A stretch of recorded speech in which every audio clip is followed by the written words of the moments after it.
flinch when I walked into the diner. Her eyes stayed glued to her phone, as if she hadn't texted me an hour ago asking to meet and talk. She sat there in her favorite beige coat, sipping coffee like it was just another Tuesday. The same coat she wore the night she first said she loved me. I sat down. No hug, no greeting. She looked up, finally, and said 5 words that tasted like metal. "You should read these carefully." She pulled out a manila folder and slid it across the table. Divorce papers. No discussion. No apology. No, let's try to fix it. Just the final scene of a play I didn't know we were finishing. I didn't even open them. I stared at her hand, the one that once held mine during thunderstorms and funerals. Now it just tapped the table impatiently like I was late signing for a delivery. I pushed the folder back. Calm, quiet, almost bored. "Then I guess I'm free." She blinked, like she couldn't process it, like the role she had prepared for, the tearful goodbye, my desperate pleading, had just been cancelled. "I'm sorry it had to end like this," she said flatly, reaching for her coat. "But I wasn't. Not anymore. Because 2 nights ago I found out everything. The hotel receipts, the voice memo she accidentally left running in the car, the emails, the photos, the way she called him my escape while still sharing a bed with me. I didn't confront her then. I wanted this moment. I wanted her to think she had the power, that she was the one leaving me. But I'd already left, long before she slid those papers across the table. Now it's been a month, a single month of silence. And this morning, she showed up at my door. Her eyes were puffy. Her hair was a mess. Her voice, shaking. I needed to see who's here now, who took my place. I told her to wait, because the person inside was about to say everything I never could. This story's just getting started. The knock came at exactly 8:02 a.m. I knew it was her before I even looked through the peephole. I could feel it, that odd twist in my stomach, the way the air shifted, heavy and expectant. Darcy never liked mornings, so the fact she showed up this early already screamed desperation. I didn't open the door right away. I stood there, letting her wait, letting her wonder if I'd even answer. After 30 seconds, I turned the knob and pulled it open slowly. She looked smaller than I remembered, less polished, like regret had stolen her sleep. Her mascara was uneven, her lips chapped, her hair pulled into a careless bun. But her eyes, they were scanning everything behind me. "Hi," she said, her voice a mix of nervous and forced cheer. I was in the area and thought maybe we could talk." I didn't say anything, just stepped aside, letting her in without a word.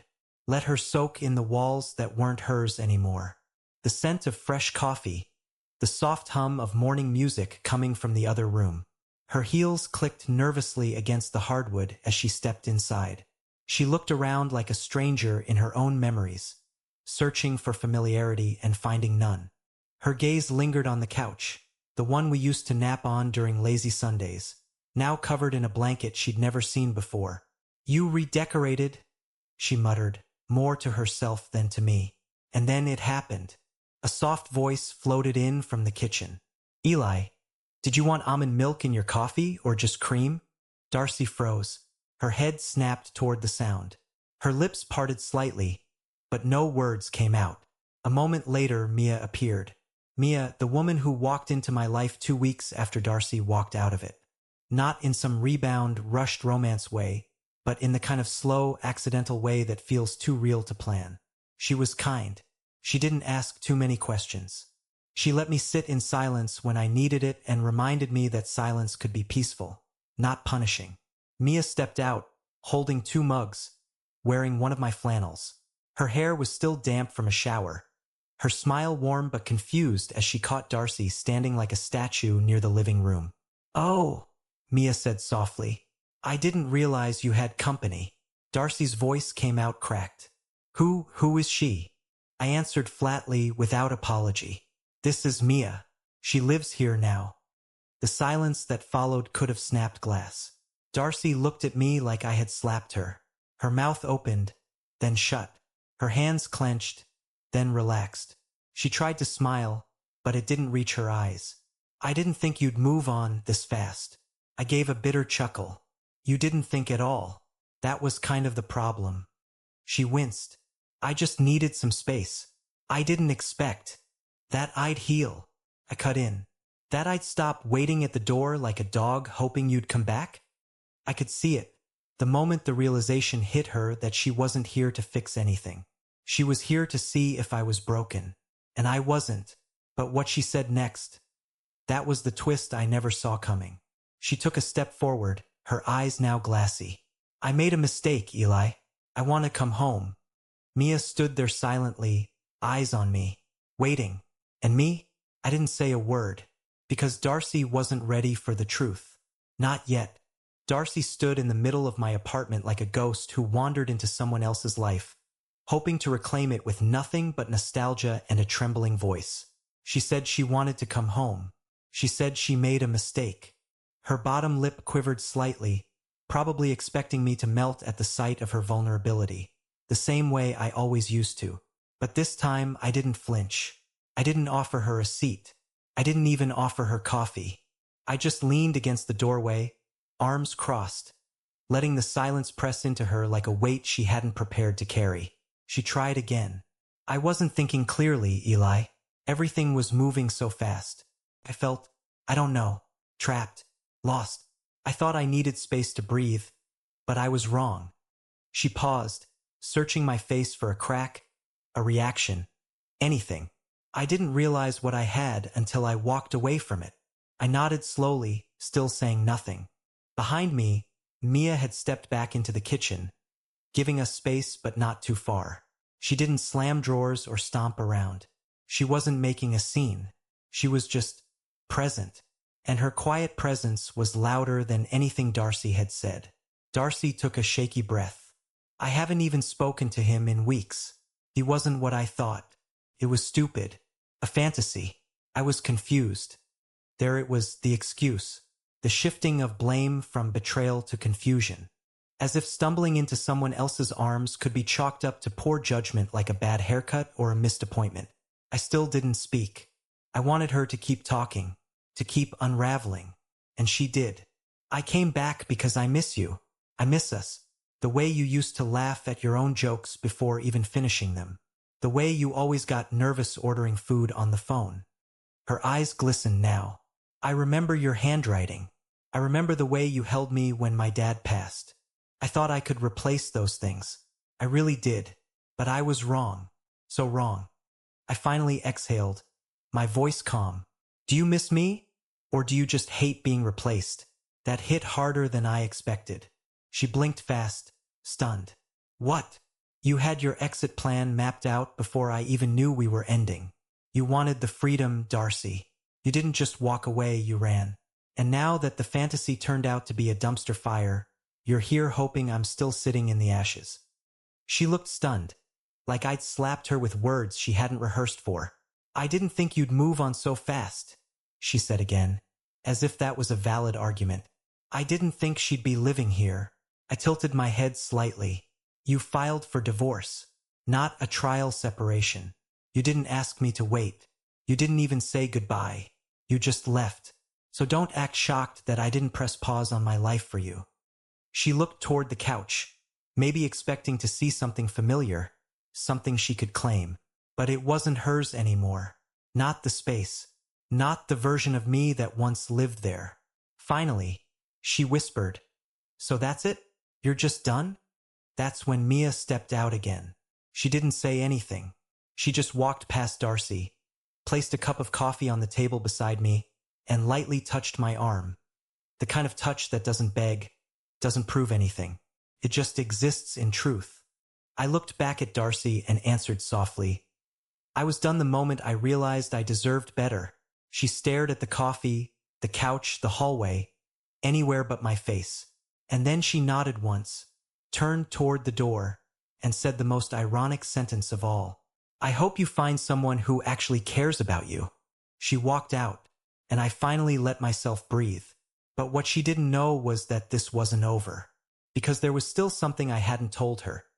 Something she left behind that was now sitting in my drawer, waiting for the right moment to be revealed. I stood there for a while after the door closed, not because I was shaken or tempted, but because the silence felt like victory, a quiet, solid kind of peace, the kind you earn after dragging yourself through months of confusion, shame, and late night. What did I do wrong? Spirals. And for the first time in nearly a year, I didn't feel like the weaker one. I didn't feel like the man left behind. I felt like the man who survived. But that drawer, that damn drawer, after Darcy left, I sat on the edge of the bed and pulled it open like I had 100 times before. Inside, everything was neat, too neat, organized like a museum of who I used to be. Receipts from vacations, her notes written on sticky pads, a concert wristband we never took off for days. But underneath all that, wrapped in a crumpled tissue like it meant nothing, was the key. Not just any key. The key to the safety box we shared. It had been missing for months, or so I thought. I'd assumed she took it when she left. I even called the bank once, asked about replacing it, but never followed through. At the time, I couldn't imagine needing access to anything inside. Too many memories, too much pain. But now it burned in my palm like a secret begging to be opened. I called in sick the next morning. I didn't tell Mia where I was going. She trusted me. She didn't hover. She just kissed my cheek and told me to drive safe. That alone told me more about her character than any long speech ever could. The bank was nearly empty when I arrived. The vault manager, an older woman with soft eyes, didn't ask questions when I handed her the key. She just led me to the back, past thick steel and silence. When she left me alone in the small viewing room, I stared at the box before finally sliding it open. Inside were only 3 things. First, a sealed envelope with my name on it in Darcy's handwriting. The edges were worn like it had been handled often, maybe second-guessed, maybe even meant to be destroyed. Second, a USB drive. Third, a diamond necklace. One I had never seen before. I didn't touch the necklace. I didn't even open the envelope. My fingers went straight for the USB. Back home, I plugged it into my laptop with hands that suddenly didn't feel steady. I expected photos, maybe emails, some kind of digital breadcrumb trail to help make sense of the nonsense she left behind. But I wasn't ready for what I actually found. It was a video, one file, no title, no date. The footage was shaky, like it had been taken in secret. A hotel room, familiar decor, the same one she used to travel for work once a month. Then her voice, then his, and then something I'll never be able to unsee or unhear. It wasn't just betrayal. It was mockery. They laughed. They joked about how clueless I was. She said things I never imagined she was capable of saying. Things that made my stomach twist and my ears ring. And suddenly that necklace made sense. It wasn't hers. She bought it for him. But the most shocking part? At the very end of the clip, she looked into the camera, dead on, and said something that shook me to my core. If he ever finds this, it means I changed my mind too late. I sat there, frozen. Not because I still loved her. Not because I wanted her back. But because I finally knew who she really was. And what I did next would make her regret ever walking away. For hours, I just sat there, staring at the paused video on my screen like it might change if I blinked enough times. My coffee had gone cold. My hands were cramped. But none of that mattered. Because the image of her laughing, of him smirking behind her while they talked about me like I was a running joke, was seared into my memory. It wasn't the affair itself that hurt the most. It was the way she performed her betrayal. With confidence. With pride. Like she needed it recorded just in case she ever wanted to relive the moment she threw me away. I didn't call her. I didn't text. I didn't rage. I opened my email, attached the video, and wrote one sentence. You left this behind. No subject line. No greeting. No signature. Just cold, silent delivery. I didn't even hit send right away. I hovered for a good 10 minutes. Not because I doubted my choice, but because I wanted to remember that I had this power now. The truth. Undeniable. Unfiltered. In her own voice. And then I clicked send. Mia came home a few hours later. She could tell something was off. I guess I'm not as good at hiding things as I thought. I didn't give her details. Just said I found something I didn't expect. She didn't push. Just sat beside me, took my hand, and turned on some stupid baking show so we could sit in silence and pretend everything was normal. It was the kindest thing anyone had ever done for me. The next day, Darcy responded. Not with a call. Not with a message. She showed up again. This time, she was different. No fake smiles. No soft eyes. Her makeup was smudged, like she'd been crying for hours. Her voice cracked when she spoke. How long have you had it? I didn't move from the doorway. Does it matter? She looked at the floor. You weren't supposed to see that. It was just a moment. I laughed, not because it was funny, but because it was pathetic. A moment? It was 42 minutes of lies and laughter at my expense. That's not a moment. That's a whole season. I was angry, she said weakly. I was lost. I didn't even remember it existed. Then why was it in the safe, Darcy? Why was it labeled? Why did you keep it? She opened her mouth to respond but couldn't. Her silence was louder than anything she might have said. That's when I knew, deep down, some part of her kept it because she thought one day she might want to remember what it felt like to destroy me. I stepped back, still holding the door open. You need to leave. But before she turned, she dropped a bomb I didn't see coming. He's threatening me. I blinked. What? The guy. The one in the video. He knows you found it. He says if I don't make it disappear, he'll leak things about you. About your job. Your mental health. Stuff I told him when you were cheating? I cut in, my voice sharper than I meant. You fed him my secrets, too? She looked away again. That was the moment something shifted in me. All the sadness, the heartbreak, the shame. It burned out like a dying flame. And what replaced it wasn't anger. It wasn't revenge. It was clarity. Pure, brutal clarity. I'm not saving you from the fire you set, I said calmly. But I'll make sure you don't drag me into it. And then I shut the door. But it was far from over.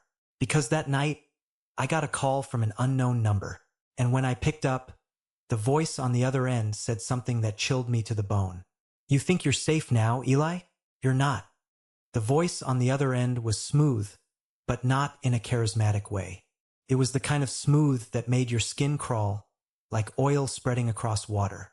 He didn't say his name, but I didn't need him to. I recognized it. Not his voice, but the arrogance. The way he spoke, like I was just another obstacle in his day. Like he didn't even register as a villain in this story because he saw himself as untouchable. I don't know what Darcy told you, he said, but this little game of hers, it needs to stop. I leaned back in my chair, staring at my laptop screen. The video file still paused on his smug face. You've got 30 seconds. Use them well. He scoffed. You think this is a warning? I'm telling you, Eli. Take the video down, delete every copy you have, and stop dragging her into your pathetic little rebound fantasy. My blood ran cold, but I kept my voice steady. Funny. You didn't seem too worried about your reputation when you were bragging on camera about stealing another man's wife.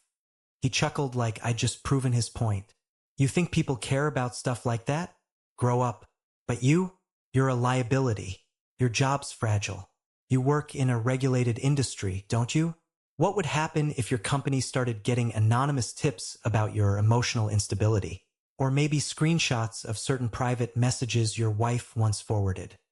That's when it hit me. Darcy didn't just vent to him. She gave him ammunition.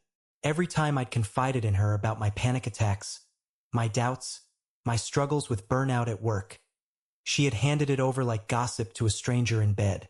I should have hung up, should have told him to go to hell. But something in me wanted to hear more, to hear just how deep this betrayal went. Why are you doing this? I asked. He didn't hesitate. Because I thought she was smarter.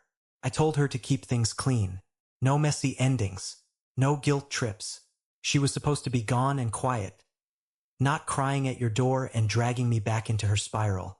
So either you shut this down, or I ruin you. Click. I sat there, heart pounding in my ears. Not out of fear. Not even out of rage. It was something different. disbelief at how far this rabbit hole had gone. Darcy hadn't just cheated. She had conspired. Whether it started that way or not, it ended with her feeding parts of me to someone who now wanted me erased. I knew I had to act. Not with violence, not with threats. I wasn't him, but I wasn't going to stay silent either. The next morning, I made 2 calls. First, I called a lawyer. Not a divorce lawyer, that chapter was done.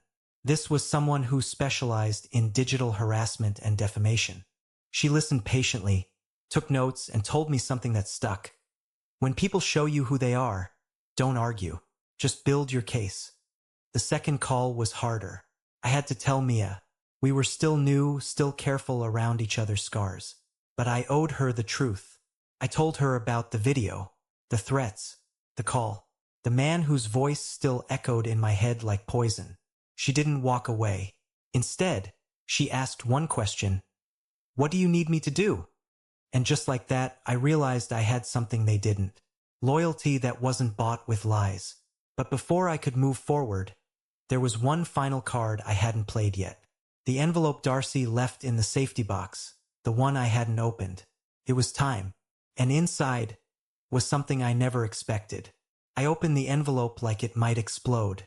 My hands were cold, my mouth dry. For some reason, I expected a confession. Maybe some guilt-ridden apology, some poetic rambling about how she'd lost herself. But what I found was something far worse. Calculated, precise, intentional. It wasn't 1 letter, it was 2. The first was addressed to me. The second, sealed in a smaller envelope, was marked with a name I hadn't heard since college. Eli's mother. I read mine first. I must have gone over it 10 times, trying to understand if I was misinterpreting it. But no, Darcy's handwriting was steady. Her tone was eerily calm. It read like she'd written it weeks before, like it was always part of a plan. She started with a few lines about how she never meant to hurt me, that she'd once loved me, that she still thought deep down I was a good man. Then came the shift.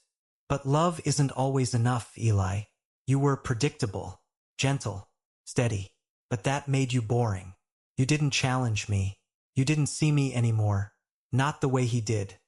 That's when I knew the letter wasn't an apology. It was a justification. I needed out. I didn't know how to leave without destroying you, so I let the destruction happen naturally. I let things rot. I said things I knew would wound you. I distanced myself until you couldn't recognize me, until you'd hate me enough to let me go. My stomach turned. It wasn't a letter of regret.